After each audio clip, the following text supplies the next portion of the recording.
नमस्कार, मैं रवीश कुमार। आदि पुरुष फिल्म के संवाद को लेकर विवाद नहीं होना चाहिए। मनोज के संवाद का मजाक नहीं उड़ाया जाना चाहिए कि उन्होंने रामायण की प्रचलित भाषा शैली का मजाक उड़ाया है। सत्ता के साथ जो भी होते हैं, केवल उन्हें हक है कि वे आपकी किसी बात से आहत हों। आप उनकी बात से आहत होंगे तो यह आपकी समस्या मानी जाएगी, बल्कि आप कुछ भी ऐसा ना करें जिससे वे आहत हो जाएं, तब प्रॉब्लम होगा। कायदे से कौन सा संवाद कैसा हो, इसकी छूट सभी लेना चाहेंगे। अच्छा है या बुरा है, यह आपका मत हो सकता है। जब तक आप लाठी लेकर सिनेमा हॉल नहीं जाते हैं, बैन कराने जैसी मूर्खता नहीं करते हैं, तब तक आपकी आलोचना या तारीफ दोनों अपनी जगह हैं। मनोज ने संवाद लिखे हैं तो एक अलग मामले में मोदी जी ने गीत में कुछ पंक्तियां जोड़ दी हैं। यही बहस कीजिए कि दोनों में से कौन जोरदार और ओरिजिनल लिख रहा है। मनोज जैसे संवाद लिखने वाले कोई आज नहीं हुए, पहले भी हुए हैं। मनोज पर आरोप है कि यह सतही संवाद भी उनका अपना नहीं, किसी की नकल है। लेकिन मनोज का कहना है कि काफी सोच समझ कर लिखा है। बात सही है, नकल का काम यूं ही नहीं होता, सोचा और समझा तो जाता ही है। मनोज ने भी कहा है कि बड़े बड़े संत इस भाषा का इस्तेमाल करते रहे हैं।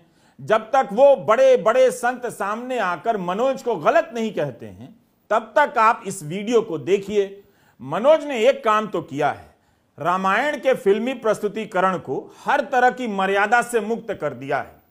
अब कोई नहीं कहेगा कि रामायण पर फिल्म बना रहे हैं तो ऐसे ही बनाएंगे, बल्कि अब आप कैसे भी बना सकते हैं। आपको याद होगा, दिल्ली यूनिवर्सिटी ने अपने कोर्स से ए.के. रामानुजम के निबंध 300 रामायण को हटा दिया। मनोज के संवाद के बाद अब दिल्ली यूनिवर्सिटी को फिर से वो कोर्स वापस लेना चाहिए या मनोज की फिल्म को कोर्स में रख लेना चाहिए, ताकि पतन भी हो तो लगे कि शान से हम पतनशील हैं। 300 रामायण की जगह मनोज की एक रामायण से ही छात्र ज्ञानी हो जाएंगे और ऐसे ज्ञानी छात्रों को मनोज की उपाधि दी जाए। बहरहाल सत्ता मनोज के साथ है। इस फिल्म में कई मुख्यमंत्रियों का विशेष धन्यवाद किया गया है। इस टाइप के संवाद लिखने का इससे अच्छा मौका हो ही नहीं सकता था। मनोज ने वो कर दिखाया है जिसे खुद बीजेपी के ये मुख्यमंत्री नहीं कर सकते थे। धर्म की राजनीति अंत में अधर्म ही पैदा करती है।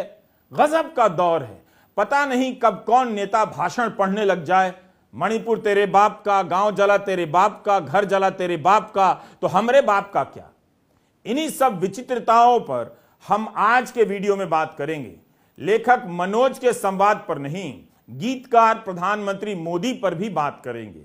16 जून को जब प्रधानमंत्री मोदी के सहयोगी और विदेश राज्य मंत्री अपने घर जल जाने पर हाय तौबा कर रहे थे, उस दिन प्रधानमंत्री ने एक बहुत जरूरी ट्वीट कर दिया और इस ट्वीट से पता चला कि ज्वार की खूबियों पर एक गाना बना है जिसमें प्रधानमंत्री को राइटर हैं। इस ट्वीट से सारे आरोप गलत साबित हो गए। मणिपुर को लेकर प्रधानमंत्री कुछ नहीं कर रहे हैं, लेकिन ज्वार को लेकर कितना कुछ कर रहे हैं। गाने की पंक्ति लिख रहे हैं। प्रधानमंत्री ने जो गाना ट्वीट किया है उसमें एक अमर पंक्ति है, श्री अन्न खाकर जियो हजारों साल। वैसे 1959 में मजरू सुल्तानपुरी ने सुजाता फिल्म के लिए गाना लिखा, तुम जियो हजारों साल, साल के दिन हो 50,000। नेहरू के दौर की फिल्म के गाने का मुखड़ा मोदी के दौर में नकल हो जाए या वैसा ही आ जाए और संबित पात्रा अभी तक नेहरू की निंदा ना करें, इसका मतलब है कि आज देश में सूरज नहीं निकला है। क्या लाइन है, श्री अन्न खाकर जियो हजारों साल। इस गाने को हर दिन काम शुरू होने से पहले हर दफ्तर में बजाया जाना चाहिए, ताकि पूरे दिन लोग काम ही ना कर पाएं। 16 जून को प्रधानमंत्री ने ट्वीट कर इसकी सूचना दी। उसी 16 जून को महिला पहलवान विनेश फोगाट ने एक गीत ट्वीट कर दिया, उस पर भी नजर डाल लीजिए। सुनो द्रौपदी तुम शस्त्र उठा लो, अब गोविंद ना आएंगे, कल तक केवल अंधा राजा, अब गूंगा बहरा भी है, होठ सिल दिए हैं जनता के, कानों पर पहरा भी है। तुम ही कहो ये अश्रु तुम्हारे, किसको क्या समझाएंगे, सुनो द्रौपदी तुम शस्त्र उठा लो, अब गोविंद ना आएंगे। मुझे पता था कि आप पुष्यमित्र उपाध्याय के इस गीत पर वाह वाह करेंगे, लेकिन समय की विचित्रता देखिए। जिस पुष्यमित्र के गीत को विनेश फोगाट ने ट्वीट किया है, वो एक बार प्रियंका गांधी से नाराज हो गए कि चित्रकूट की रैली में उन्होंने उनके ये गीत पढ़ दिए। हमने उनके ट्विटर हैंडल पर उस समय का ट्वीट खोजा मगर नहीं मिला, लेकिन कई अखबारों में उस समय यह खबर छपी थी।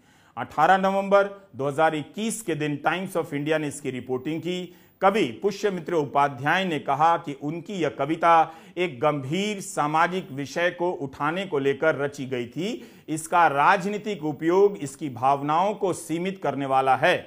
उन्होंने कहा कि यदि प्रियंका गांधी ने उनकी पंक्तियों का राजनीतिक उद्देश्य के लिए उपयोग ना किया होता तो बेहतर होता।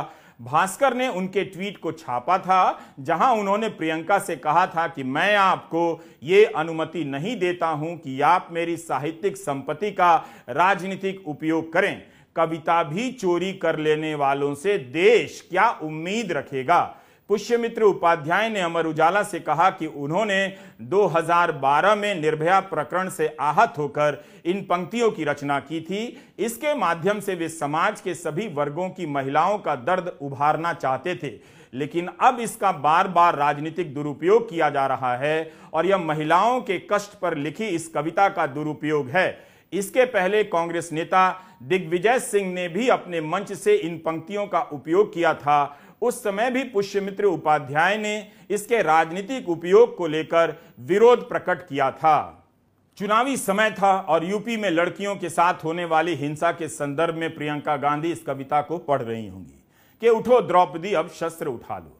राजनेताओं को वैसे भी वीर रस की कविताएं पसंद आती हैं, मगर वीर रस के रचयिता कवि पुष्यमित्र को यह बात पसंद नहीं आई, जबकि वे खुद इस कविता के जरिए निर्भया के समय यूपीए सरकार की उदासीनता पर राजनीतिक चोट करते हुए प्रतीत होते हैं। लेकिन अब उन्हें लगता है कि प्रियंका गांधी का पढ़ना इसका राजनीतिक इस्तेमाल है। उम्मीद है कवि फिर से विनेश फोगाट का विरोध करेंगे कि उन्होंने इसका राजनीतिक इस्तेमाल किया, दुरुपयोग किया। हम समझते हैं कि विनेश फोगाट ने इस गीत का सोच समझकर ही इस्तेमाल किया होगा, पुष्यमित्र से पूछ लिया होगा। कवि को भी तो ईडी का डर लग सकता है। यह एक जनरल सवाल है जो किसी से भी पूछा जा सकता है।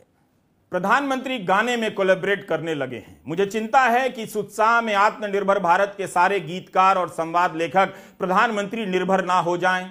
प्रसून जोशी निर्भया के समय गीत लिखा करते थे तो महिला पहलवानों पर नहीं लिख सकते, लेकिन कोई बात नहीं, कम से कम उनसे ज्वार पर तो लिखवाया ही जा सकता था। इससे प्रधानमंत्री का कीमती समय भी बच जाता। इन्हीं का एक सवाल था प्रधानमंत्री से कि आप में इतनी फकीरी कहां से आती है। प्रधानमंत्री खूब समझते हैं कि गीत लिखने वालों में अब फकीरी आ गई है। वे महिला पहलवानों पर लिखकर अपनी किरकिरी नहीं करवाएंगे, वरना ईडी भिजवाएंगे, बचा नहीं पाएंगे। ईडी की सीडी पर नाचे इंडिया, ईडी की सीडी से भागे इंडिया, ये गाना कैसा रहेगा जॉन। अब मनोज के होते लगता है प्रसून की जरूरत नहीं रही।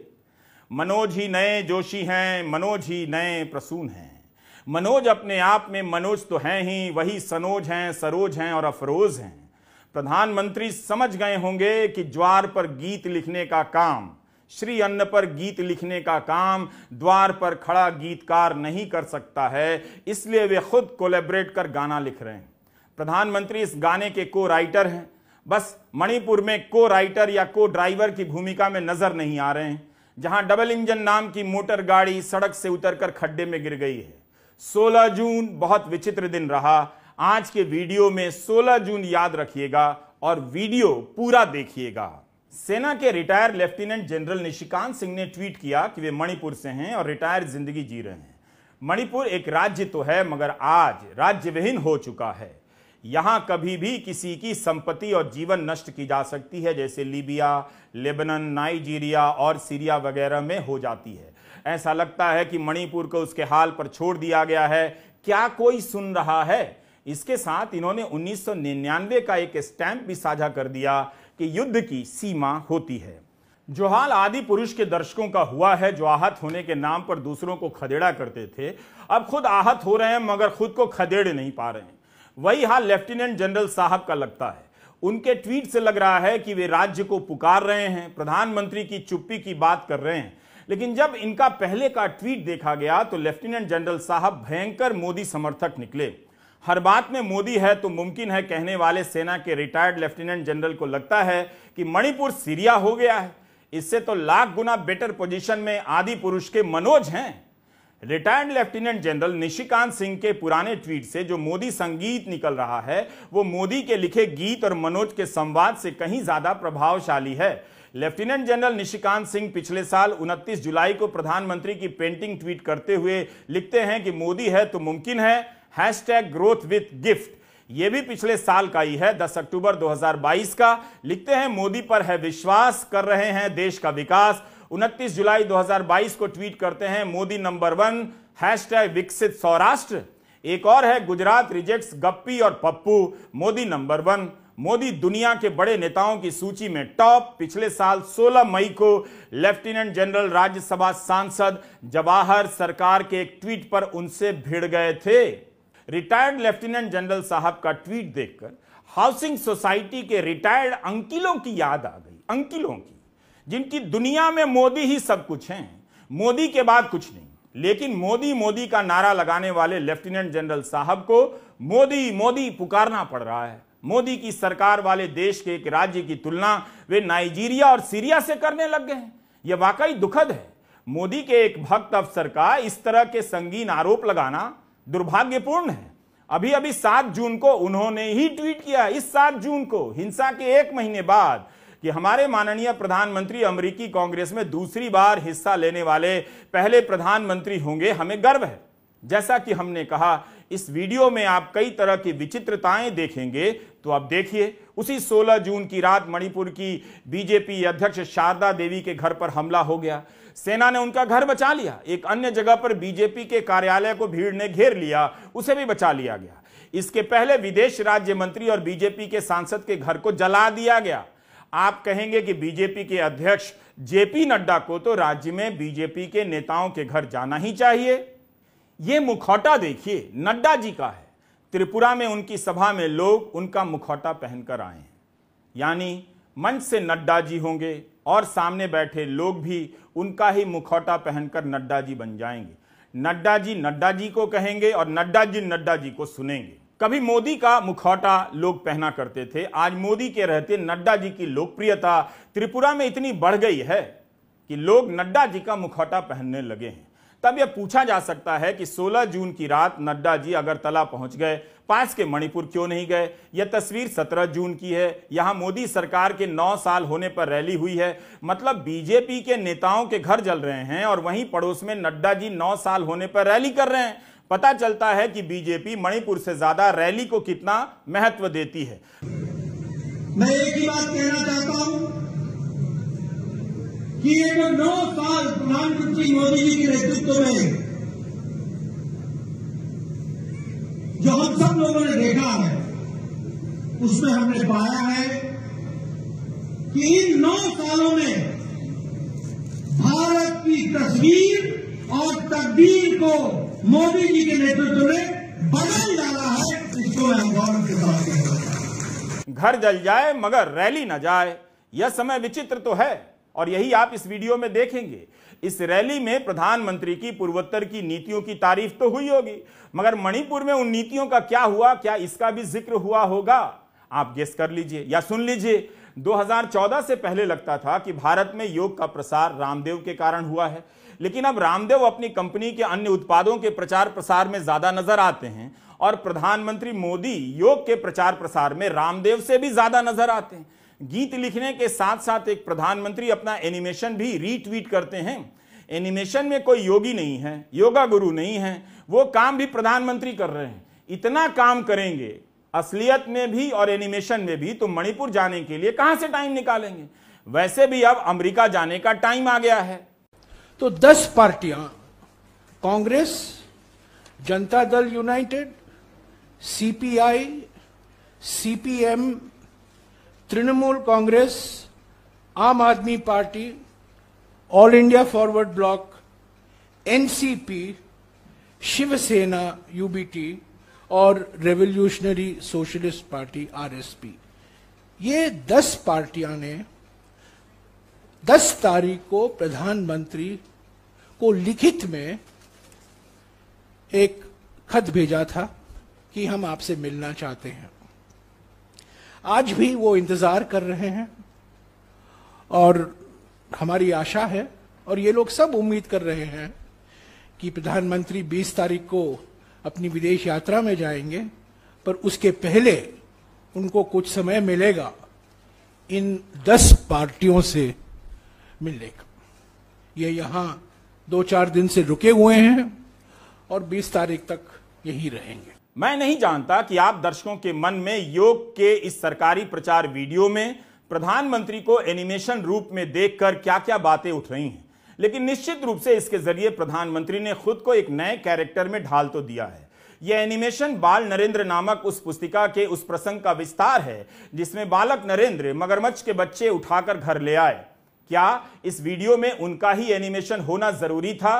क्या एनिमेशन इसलिए चुना गया कि योग के प्रचारक खुद तो मुश्किल आसन नहीं कर पाते हैं, उनके कई आसनों को लेकर अतीत में सवाल उठे हैं, तो इसका समाधान इस एनिमेशन से निकाला गया होगा। अब आप प्रधानमंत्री के एनिमेशन को योग करते हुए देखेंगे तो यही लगेगा कि सारे आसन वे कितनी सहजता से कर ले जा रहे हैं।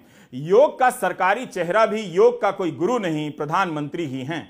अगर योग करते हुए प्रधानमंत्री का एनिमेशन बन सकता है तो मणिपुर को लेकर ही इस तरह का वीडियो बन जाए जिसमें देश देखता रहे कि प्रधानमंत्री का एनिमेशन मणिपुर का दौरा कर रहा है, शांति की अपील कर रहा है और शांति कायम हो गई है। असली प्रधानमंत्री अमेरिका में और एनिमेशन वाले प्रधानमंत्री मणिपुर में। वैसे इस एनिमेशन में आप प्रधानमंत्री के फिटनेस पर गौर कीजिए। उम्र में वे राहुल गांधी से काफी बड़े हैं, मगर एनिमेशन में वे राहुल गांधी की तरफ फिट नजर आ रहे हैं। राहुल की फिटनेस उन्होंने हर ली है। आप इसके जरिए चिर युवा प्रधानमंत्री का सुख प्राप्त कर सकते हैं। योग भी कर लीजिएगा। वैसे ये सारे वीडियो आपकी सेहत के लिए हैं और बहुत काम के हैं। इस एनिमेशन का एक फायदा है, आए दिन कांग्रेस उन्हें चैलेंज कर देती है कि अगर आप इतना योग करते हैं तो शीर्षासन करके दिखा दीजिए, और सबूत के तौर पर कांग्रेस के नेता यह तस्वीर ट्वीट कर देते हैं कि देखिए नेहरू कितने फिट हैं, शीर्षासन कर रहे हैं, आप करके दिखा दीजिए। यह मुश्किल आसन तो है, लेकिन नेहरू से एक गलती तो हुई है, उन्होंने अपना एनिमेशन नहीं बनवाया और संयुक्त राष्ट्र में योग का प्रदर्शन नहीं किया जो प्रधानमंत्री मोदी करने जा रहे हैं। एनिमेशन की 70 साल से उपेक्षा हुई है। एनिमेशन ना बनवाने के कारण नेहरू की निंदा होनी ही चाहिए, लेकिन उसकी भी निंदा होनी चाहिए जिसने नेहरू के दौर में एनिमेशन की आज की जैसी टेक्निक का विकास नहीं किया। इस तरह आप इस वीडियो में 2 प्रधानमंत्री देखते हैं, एक असली प्रधानमंत्री और एक एनिमेटेड प्रधानमंत्री। अब चूंकि सभी को यह बात मालूम है कि प्रधानमंत्री योग का प्रचार प्रसार करते हैं, जाहिर सी बात है विपक्ष भी अपने आरोपों में उनकी चुप्पी को मौन आसन का नाम देगा। यही नहीं, टेलीग्राफ अखबार का यह पहला पन्ना देखिए जो 17 जून का है। लिखा है मौनपुर आसन, मणिपुर का नाम मौनपुर है और इसके जरिए प्रधानमंत्री की चुप्पी पर तंज किया गया है कि मणिपुर पर प्रधानमंत्री कब बोलेंगे। बिल्कुल योग करना चाहिए, इसकी अपनी बहुत सारी खूबियां हैं। यहां बात इसलिए हो रही है कि राजनीतिक समस्याओं को छोड़कर अगर आप योग, गेहूं, ज्वार के खुद ही प्रचारक बन जाएंगे तो बाकी समस्याओं का क्या होगा। जनता को मोदी मोदी करने दीजिए। आप खुद ही हर चीज में मोदी मोदी करने लग जाएंगे तो जनता क्या करेगी। एक प्रधानमंत्री के रूप में आप योग का प्रचार बिल्कुल कर सकते हैं, लेकिन इसके लिए तो इस देश में एक से एक योगी भरे पड़े हैं। उन्हें यह जिम्मा सौंपकर आप दूसरी बुनियादी समस्याओं का समाधान कर सकते थे।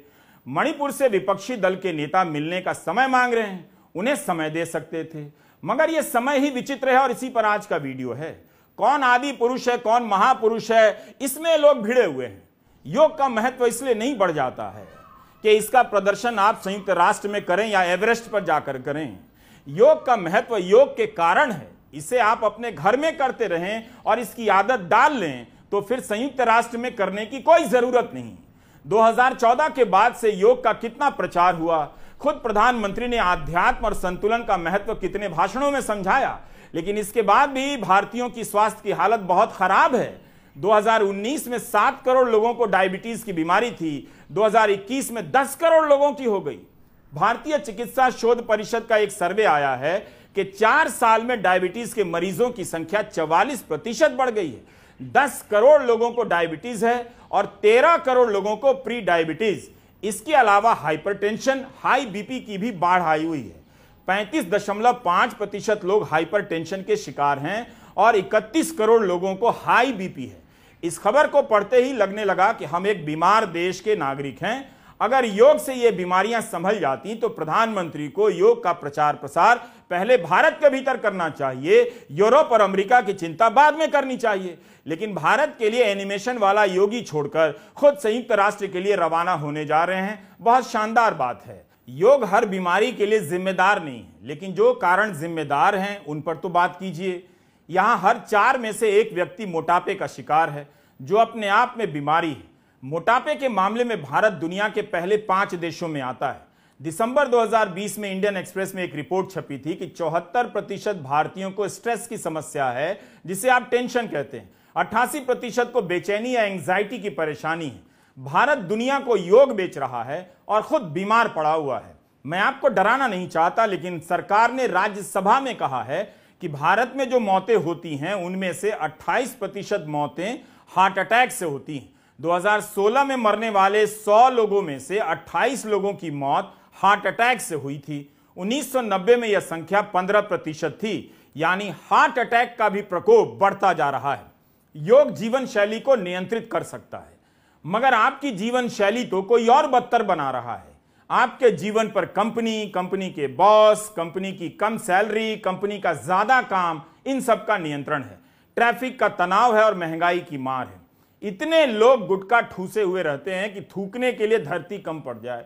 आप काम करने की जगहों पर जाकर देखिए तो लोग किस अंधेरे कमरे में बैठकर काम कर रहे हैं। योग के नाम पर योग का प्रचार जरूर कीजिए, लेकिन इसके नाम पर दुनिया को और खुद को बेवकूफ मत बनाइए। कभी नहीं सोचा तो अब सोचिए कि इस देश में 80 करोड़ लोग अनाज नहीं खरीद पाते। अगर मुफ्त अनाज नहीं मिलता तो उन लोगों का क्या होता? आप ही बताइए। इस वक्त हमारी प्राथमिकता क्या होनी चाहिए? प्रधानमंत्री को कौन सा काम करना चाहिए और रामदेव को कौन सा काम? अगर प्रधानमंत्री रामदेव का काम कर रहे हैं तो रामदेव को भी प्रधानमंत्री का काम करने दीजिए। मेरा बस यही कहना है कि योग दिवस के दिन यह भी याद रखिए कि भारत एक बीमार देश है। यहां इलाज कराने में लोगों के घर बिक जाते हैं। भारत के आधे मरीज इलाज का खर्चा अपनी जेब से दे रहे हैं, यानी बीमा के कवर के बाद भी लोग बर्बाद हो रहे हैं। इसलिए हमने कहा कि यह समय विचित्र है। असली प्रधानमंत्री से पूछिए आप कहां हैं, तो वे अपना एनिमेशन वाला प्रधानमंत्री रीट्वीट कर देते हैं, योग कीजिए हम यहां हैं। लोग मनोज की आलोचना कर रहे हैं, लेकिन अब मोदी नहीं, मनोज ही इस देश को बचा सकता है। देश को घटिया संवाद की बहुत जरूरत है। जैसे खेत तेरे बाप का, खेत में खाद तेरे बाप का, खेत में पानी तेरे बाप का, खेत में जनरेटर तेरे बाप का, खेत के जनरेटर में डीजल तेरे बाप का, खेत का चावल तेरे बाप का, तो कैंसर तेरे बाप को। लोग ताली बजाएंगे, भूल जाएंगे कि 2020 में एक अध्ययन आया है कि भारत में कैंसर के रोगियों की संख्या 2025 में 30 करोड़ होने जा रही है। हम सभी ने अपने सोचने समझने की शक्ति को इस स्तर पर लाने में 9 साल की मेहनत की है। इसका जश्न मनाइए। महापुरुष को ही आदि पुरुष और आदि पुरुष को ही महापुरुष घोषित कर दीजिए, बाकी पुरुष को चलता कर दीजिए। नमस्कार, मैं रविश कुमार।